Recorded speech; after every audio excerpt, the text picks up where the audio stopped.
दोस्तों एक बार फिर से स्वागत है आप सभी का। हम लेकर आए हैं देश और दुनिया की तमाम बड़ी खबरें जिसका सीधा असर आपकी जिंदगी पर पड़ता है, इसलिए वीडियो को अंत तक जरूर देखें। वीडियो में आगे बढ़ें उससे पहले जान लेते हैं महामारी के नए अपडेट को। अभी तक भारत में संक्रमित मरीजों की संख्या 13,39,130 हो गई है, जबकि सक्रिय केसों की संख्या 4,56,990 है। अच्छी बात यह है कि 8,50,295 मरीज ठीक होकर घर जा चुके हैं, पर दुख की बात यह है कि 31,425 मरीजों ने दम तोड़ दिया है। वहीं बात करें हम महाराष्ट्र की, तो महाराष्ट्र सबसे ज्यादा प्रभावित राज्यों में बना हुआ है, जहां पर 3,57,117 कुल केस हो गए हैं, और तमिलनाडु दूसरे नंबर पर है, जहां पर 1,99,749 मामले हो गए हैं। ऐसे ही अगर हम बात करें दिल्ली की, तो दिल्ली तीसरे नंबर पर बना हुआ है, जहां पर 1,28,389 मरीज हैं, और कर्नाटक अभी चौथे नंबर पर है, जहां पर 85,870 मरीज हो गए हैं। और इसी के साथ दोस्तों बढ़ते हैं आज की पहली और बड़ी खबर की तरफ। आज की पहली और बड़ी खबर जो निकल कर आ रही है, आपदा में भी गरीबों से कमा रही है मोदी सरकार, श्रमिक ट्रेन के मुनाफे पर राहुल गांधी का तंज। दोस्तों आपको बता दें कि कांग्रेस सांसद राहुल गांधी ने कहा कि केंद्र की नरेंद्र मोदी सरकार आपदा के समय में भी गरीबों से मुनाफा वसूलने में कोई कसर नहीं छोड़ रही।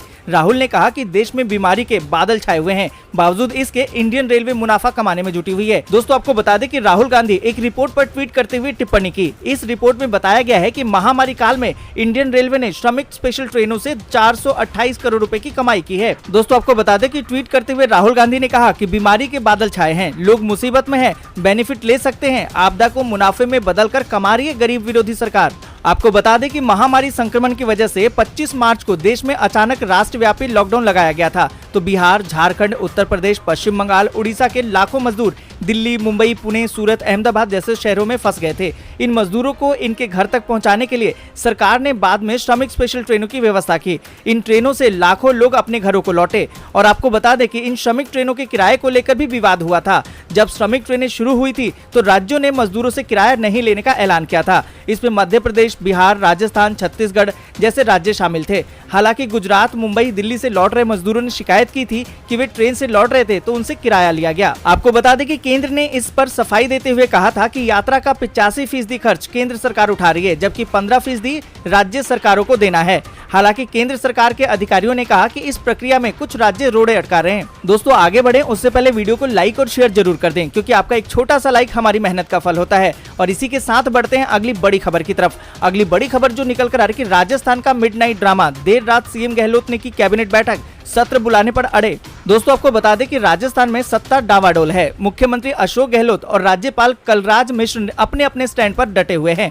मुख्यमंत्री चाहते हैं कि विधानसभा सत्र सोमवार को बुलाया जाए ताकि वो अपना शक्ति प्रदर्शन कर पाएं। वहीं राज्यपाल की दलील है कि उन्हें किसी फैसले पर पहुंचने के लिए थोड़ा वक्त चाहिए। आपको बता दें कि इस बीच शुक्रवार देर रात तक सीएम अशोक गहलोत अपने विधायकों के साथ मीटिंग करते रहे और कानूनी विकल्पों पर सोच विचार किया। सीएम के सामने अपने कुनबे को एकजुट रखने की चुनौती है। दरअसल अशोक गहलोत को डर सताने लगा है कि कहीं ऐसा ना हो कि फ्लोर टेस्ट में देरी हो जाए और 2-4 विधायक हाथ से खिसक जाएं। इसलिए वे फ्लोर टेस्ट डंके की चोट पर अपनी सीएम की कुर्सी को संवैधानिक मान्यता देना चाहते हैं। दोस्तों आपको बता दें कि शुक्रवार को रात लगभग 10:15 बजे जयपुर में सीएम आवास पर राजस्थान कैबिनेट की मीटिंग शुरू हुई। रात 12:30 बजे तक चले इस कैबिनेट मीटिंग में एक ही एजेंडा था कि सरकार को कैसे बचाया जाए। आपको बता दें कि सीएम अशोक गहलोत अब सोमवार से विधानसभा का सत्र चाहते हैं, लेकिन राज्यपाल कलराज मिश्र महामारी संकट और संवैधानिक प्रावधानों के अध्ययन का हवाला देते हुए थोड़ा वक्त मांग रहे हैं। गहलोत ने शुक्रवार शाम को कहा कि राज्यपाल दबाव में आ गए हैं, उन्हें विधानसभा का सत्र बुलाना चाहिए। और इसी के साथ दोस्तों बढ़ते हैं अगली बड़ी खबर की तरफ। अगली बड़ी खबर जो निकल कर आ रही है कि बदल जाएगा सामान बेचने और खरीदने का तरीका, सरकार ने लागू किया है ये नियम। दोस्तों आपको बता दें कि बीते 20 जुलाई को सरकार ने ग्राहकों के लिए एक नया कानून लागू कर दिया है। इस नए कानून में ग्राहकों को पहले के मुकाबले कहीं ज्यादा अधिकार मिल रहे हैं। इसी कानून के दायरे में ई कॉमर्स कंपनियां भी शामिल हैं। आपको बता दें कि हालांकि ई कॉमर्स कंपनियों से जुड़े नए नियमों को अब नोटिफाई किया गया है। इन नियमों में सामान बेचने का तरीका बदल गया है। दोस्तों आपको बता दें कि इस नए नियम में विक्रेता को अपने उत्पादों पर ये बताना होगा कि सामान किस देश में बना है। नया नियम उन सभी विक्रेताओं पर लागू होगा जो भारत या विदेश में रजिस्टर हैं, लेकिन भारतीय ग्राहकों को सामान और सेवाएं दे रहे हैं। आपको बता दें कि नए नियमों के अनुसार ई कॉमर्स कंपनियों को बिक्री के लिए रखे गए सामानों और सेवाओं की कुल कीमत के साथ अन्य शुल्कों का भी पूरा ब्यौरा देना होगा। इसके साथ ही उन्हें ये भी बताना होगा कि वस्तु की मियाद कब समाप्त होगी, यानी कि उसकी एक्सपायरी डेट क्या होगी। इसके अलावा वस्तु और सेवाओं की उत्पत्ति किस देश में हुई है, इसके बारे में भी प्रमुखता से जानकारी देनी होगी, ताकि ग्राहक सामान या सेवा खरीदने से पहले पूरी जानकारी के साथ निर्णय कर सके। आपको बता दें कि जो विक्रेता ई कॉमर्स कंपनियों के जरिए वस्तु और सेवाओं की बिक्री की पेशकश करते हैं, उन्हें यह जानकारी ई कॉमर्स कंपनी को देनी होगी, ताकि उसकी वेबसाइट पर इसे प्रमुखता से दिखाया जा सके। आपको बता दें कि ई कॉमर्स कंपनियों को अनुचित तरीके से लाभ कमाने के लिए उनके मंच पर पेश वस्तुओं और सेवाओं के दाम में गड़बड़ी करने और ग्राहकों के साथ भेदभाव करने या फिर मनमाने तरीके से ग्राहकों को बांटने की अनुमति नहीं होगी। इसके अलावा ई कॉमर्स कंपनियों को भुगतान के उपलब्ध तरीकों और उसकी सुरक्षा के बारे में पूरी जानकारी देनी होगी। नए कानून के तहत ई कॉमर्स कंपनियों को विक्रेता के बारे में जानकारी, उसका पता, ग्राहक के लिए संपर्क को लेकर नंबर भी देना होगा। इसके अलावा विक्रेता की अगर कोई रेटिंग है तो उसके बारे में भी ग्राहकों को सूचना देनी होगी। दोस्तों, आपको बता दें कि सरकार ने ये नियम ऐसे समय में लागू किया है जब चीन के प्रोडक्ट के बहिष्कार की मुहिम चल रही है। जाहिर सी बात है कि चीन की मुश्किलें अब बढ़ सकती हैं। और दोस्तों, इसी के साथ बढ़ते हैं अगली बड़ी खबर की तरफ। अगली बड़ी खबर जो निकल कर आ रही है कि बंगाल में पूर्ण लॉकडाउन, सुबह से ही सड़कों पर पसरा है सन्नाटा, विमान सेवा भी है बंद। दोस्तों, आपको बता दें कि महामारी को फैलने से रोकने के लिए बंगाल सरकार ने सप्ताह में 2 दिन संपूर्ण लॉकडाउन का फैसला किया है। इसके तहत इस सप्ताह का पहला लॉकडाउन वीरवार को किया गया और दूसरा शनिवार को। इसके मद्देनजर कोलकाता सहित पूरे राज्य में सुबह से ही सड़कों पर सन्नाटा पसरा है। लॉकडाउन के दौरान जरूरी सेवाओं को छोड़कर सभी बाजार, दुकान, निजी और सरकारी कार्यालय, व्यापारिक प्रतिष्ठान, परिवहन सेवा, बैंक आदि सब बंद है। आपको बता दें कि कोलकाता एयरपोर्ट से भी इन दिनों विमानों की आवाजाही रद्द कर दी है। वहीं हावड़ा, सियालदा और अन्य स्टेशनों से खुलने वाली स्पेशल ट्रेनों को भी रद्द कर दिया गया है। राज्य सरकार की ओर से जारी निर्देश के अनुसार सुबह 6 बजे से लेकर रात के 10 बजे तक पूरी तरह से लॉकडाउन लगाया गया है और इस दौरान बेवजह घरों से निकलने पर प्रतिबंध है। उधर लॉकडाउन को सफल बनाने के लिए पुलिस और प्रशासन ने भी काफी कड़े कदम उठाए हुए हैं। जगह जगह नाका चेकिंग हो रही है। वाहन लेकर और पैदल सड़कों पर निकलने वालों से पुलिस कड़ाई से पूछताछ कर रही है और जरूरी कारण नहीं बताने पर वाहन जब्त करने के साथ ही गिरफ्तारी भी कर रही है।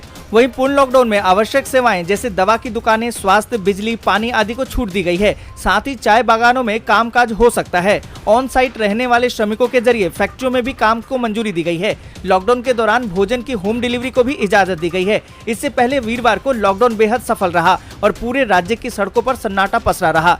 उधर अगले सप्ताह में पहला लॉकडाउन बुधवार यानी कि 29 जुलाई को होगा। गौरतलब है कि राज्य सरकार ने पिछले सोमवार को राज्य के कुछ इलाकों में महामारी के सामुदायिक संक्रमण को देखते हुए हर सप्ताह 2 दिन का संपूर्ण लॉकडाउन की घोषणा की है। और दोस्तों, इसी के साथ बढ़ते हैं अगली बड़ी खबर की तरफ। अगली बड़ी खबर जो निकल कर आ रही है कि मध्य प्रदेश में इस महीने से लागू हो सकती है one nation one ration card की व्यवस्था। यह दोस्तों आपको बता दें कि मध्य प्रदेश में दिसंबर से one nation one ration card की व्यवस्था लागू हो सकती है।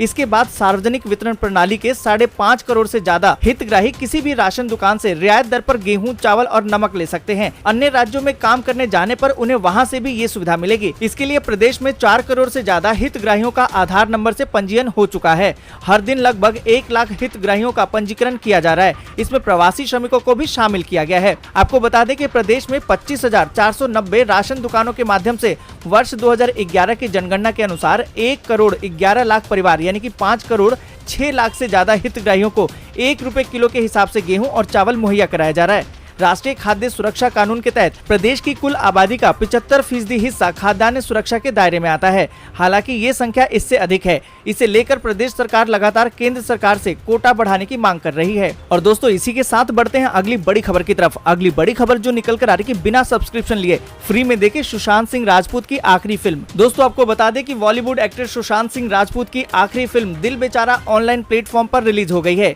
फिल्म रिलीज होने के साथ ही लोगों ने फिल्म देखना शुरू भी कर दिया है और लोग फिल्म देखकर काफी इमोशनल भी हो रहे हैं। अगर फिल्म रिलीज होने के बाद सामने आ रहे रिएक्शन देख लें तो लगेगा कि ये फिल्म देखकर सुशांत के फैन इमोशनल हो गए हैं। साथ ही फिल्म के रिव्यू भी अच्छे आ रहे हैं और लोग फिल्म की तारीफ भी कर रहे हैं। आपको बता दें कि सुशांत सिंह राजपूत की फिल्म शुक्रवार शाम 7:30 बजे रिलीज हुई थी और फिल्म रिलीज होने के साथ ही लोगों ने इसे देखना भी शुरू कर दिया है।